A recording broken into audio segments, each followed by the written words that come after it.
হাসরের দিন কিছু মানুষকে আল্লাহ আটকায় দিবেন, বললেন ওরে বান্দা তুমি তো অনেক নেকি করে এসেছো, কিন্তু আমার একটা হক তুমি আদায় করো নাই।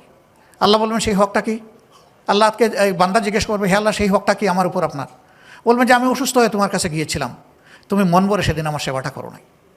বান্দা চমকে যাবে, হে আল্লাহ আপনি কেমনে অসুস্থ হবেন আর আমি কেমনে সেবা করব? বলে হ্যাঁ আমি না তো, আমারই একটা বান্দা অথবা বান্দি তোমার কাছে অসুস্থ হয়ে গিয়েছিল, তুমি তার সেবা করলেই আমার সেবা করা হতো, তুমি সেদিন যেহেতু তার সেবা করো নাই, আমার হকও তুমি আদায় করো নাই, আমরা আটকা পড়ে যাব।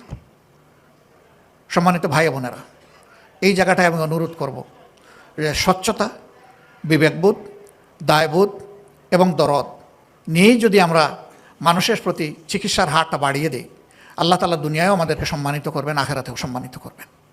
আর যে মানুষগুলো আমাদের কাছে আসবে তারা মনে অন্তরে একটা তৃপ্তি নিয়ে, প্রশান্তি নিয়ে আমাদের কাছ থেকে। আমাদের ভাই অধ্যাপক ডাক্তার ইদ্রিস আলী, তিনি কেমন ছিলেন আমরা সবাই জানি। আমরা রুগী পাঠাতাম, ফিডব্যাক গিয়ে বলতো ওনাকে দেখা মাত্র, কথা শোনা মাত্র আমার অর্ধেক রোগ শেষ হয়ে গেছে, বাকি অর্ধেক দোয়া করেন চিকিৎসার মাধ্যমে যেন আমি প্রশমন পাই।